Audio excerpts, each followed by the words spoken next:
Ήμουν στρατηγός της Θεσσαλονίκης, μα αρνήθηκα να πολεμήσω τον Χριστό. Και όμως, παρέμεινα στρατηγός της πόλης του για πάντα.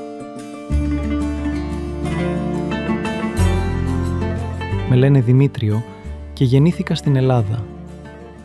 Τότε, η Θεσσαλονίκη ήταν πρωτεύουσα της Μακεδονίας, μια μεγάλη ρωμαϊκή πόλη γεμάτη ζωή, εμπόριο και στρατιώτες. Το λιμάνι της έβλεπε προς όλο τον κόσμο. Ο αυτοκράτορας Γαλέριος την είχε κάνει έδρα του με ανάκτορα και αψίδες για να δείχνει τη δύναμη της Ρώμης.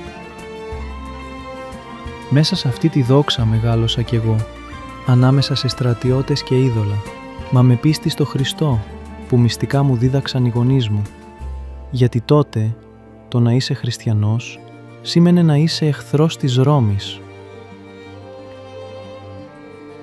Όταν ανδρώθηκα, υπηρέτησα στη φρουρά της Θεσσαλονίκης και σύντομα βρέθηκα να διοικώ στρατιωτικά την πόλη. Και φυσικά έπρεπε να εκτελώ τις αυτοκρατορικές εντολές που ήταν ξεκάθαρες. Να συλλαμβάνονται οι χριστιανοί. Η πίστη στο Χριστό θεωρούνταν απειλή για το κράτος. Και τώρα φαντάσου τη θέση μου. Από τη μια η στολή και η δόξα. Από την άλλη η αγάπη και η πίστη μου στον Χριστό. Εγώ δεν μπορούσα να παραβώ τη συνείδησή μου.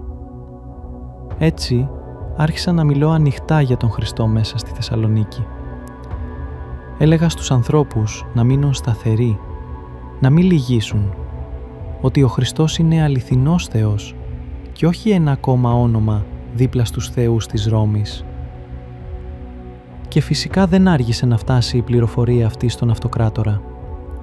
Όταν ο Γαλέριος έμαθε ότι ο Δημήτριος, αυτός που θεωρητικά έπρεπε να καθαρίζει την πόλη από τους χριστιανούς, στην πράξη τους ενίσχυε, δεν με κάλεσε να δώσω εξηγήσεις. Δόθηκε απλώς η διαταγή να συλληφθώ. Με πήραν και με κατέβασαν σε ένα υπόγειο. Ήταν κάτι σαν ρωμαϊκό λουτρό, θολωτός χώρος από πέτρα, υγρασία στους τοίχους. Δεν ήξερα αν θα ζήσω ή θα πεθάνω, μα ήξερα γιατί βρισκόμουν εκεί. Γιατί είχα επιλέξει το Χριστό αντί της πρόσκαιρης δόξας. Στο μεταξύ ο αυτοκράτορας διοργάνωσε δημόσιους αγώνες όπως συνηθιζόταν τότε στην αυτοκρατορία. Ανάμεσά τους ξεχώριζε ο Λιέος, εκείνος ο ξακουστός γιγαντόσωμος μονομάχος. Τον έβαζαν να παλεύει με χριστιανούς για να διασκεδάζει το πλήθος. Το θέατρο γέμιζε κραυγές και οι ειδωλολάτρες δοξολογούσαν τη Ρώμη και τον αυτοκράτορα.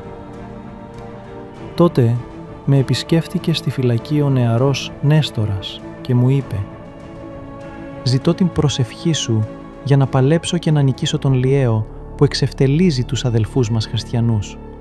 Τον ενθάρρυνα και σχηματίζοντας το σημείο του σταυρού στο μέτωπο και στην καρδιά του, του είπα «Πήγαινε, ο Χριστός να είναι μαζί σου». Ο Νέστορας έφτασε στο στάδιο τη στιγμή που οι κήρυκες ρωτούσαν αν υπάρχει κάποιος τολμηρός να αντιμετωπίσει τον ξακουστό Λιαίο. Προχώρησε μπροστά, στάθηκε απέναντι στην κερκίδα του αυτοκράτορα και φώναξε δυνατά «Θεέ του Δημητρίου, βοήθησέ με!» Εξοργισμένος τότε ο Λιαίος όρμησε επάνω του, αλλά ο Νέστορας ξέφυγε με ένα ελιγμό και κτύπησε τον Λιαίο στην καρδιά. Ο γίγαντας έπεσε και όλο το πλήθος έμεινε άφωνο, θαυμάζοντας πως ένα νέο παιδί πέτυχε τέτοια νίκη. Η νίκη αυτή εξευτέλισε τον Γαλέριο.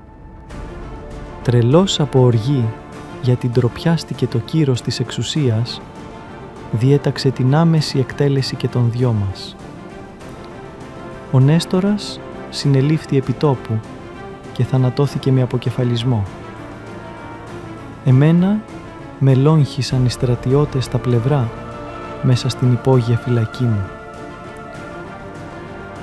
Οι αδελφοί στη Θεσσαλονίκη μάζεψαν το αίμα μου και φύλαξαν τον χιτώνα και το δαχτυλίδι μου σαν θησαυρό και από τον τόπο εκείνο άρχισε να αναβλύζει μύρο, όχι μετά από αιώνες, αλλά από τότε. Γι' αυτό και με ονομάζουν μυροβλήτη.